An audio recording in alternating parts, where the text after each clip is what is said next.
Hello guys, welcome to the Society of Artificial Intelligence. Myself Utkarsh Kala, and today I will be your mentor in learning about the company Kodiak Robotics.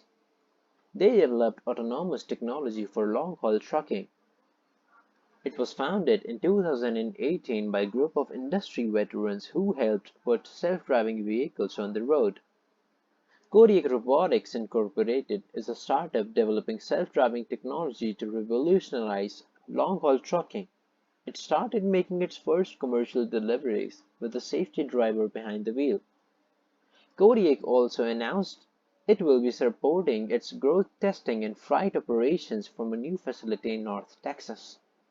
The company is backed by investors including Battery Ventures, CRV, etc., and it is based in Mountain View, California. Don Burnett serves this as the founder and the CEO. Thank you and enjoy learning with the Society of Artificial Intelligence.